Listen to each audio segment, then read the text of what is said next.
Hi, my name is Nathan Glimboski, and I'm the creator of the short film Safe. Safe was actually my first live action film. I've done a lot of animated films, but this was a very different experience.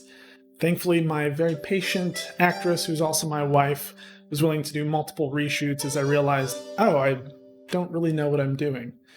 I'm used to doing animation where you can just kind of go in and fix anything after the fact. So that was the first thing I learned on this.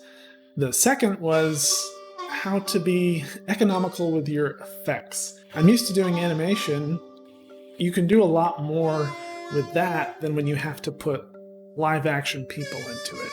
And so I ended up flipping the perspective of the whole short film. Originally it was supposed to be from the perspective of the astronaut on the space station.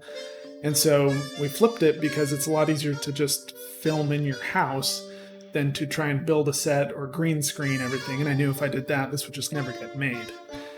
All the effects were done in Unreal Engine, which was amazing because I could just render it in real time. If I wanted to change a camera or move something around, it could do it. It didn't take any extra time. Really, most of this was done with free software. Unreal's free. I used Davinci Resolve for the editing, which was free. I used Audacity for the audio recording, which was free. And even the 3D modeling that I did in Maya, I could have done in Blender, which is also free. I did grab a month of After Effects just because it's a piece of software that I'm comfortable with, but I think most of what I did could have been done in DaVinci as well. As for hardware, all the audio was done on either the Rode Micro, which is on the camera right now, or this Rode NT-USB.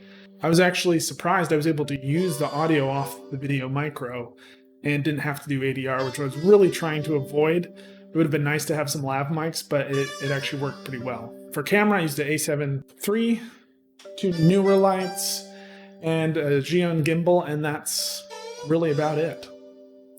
The shot that I ended up redoing the most was the death scene. I should have known that you should be a little more subtle if you're going to kill a pregnant woman, and maybe throwing her across the room wasn't the best, but I wanted it to be kind of sudden and shocking, and it was, but to the point where it just ended up being funny, which is terrible to say about killing a pregnant woman, but it was pretty goofy. I think what we ended up with was a lot more subtle and works a lot better ultimately in the end. I'm really happy with how the short came together. I'll definitely be doing more, and I hope you were able to enjoy it as well. Thanks for watching. See you next time.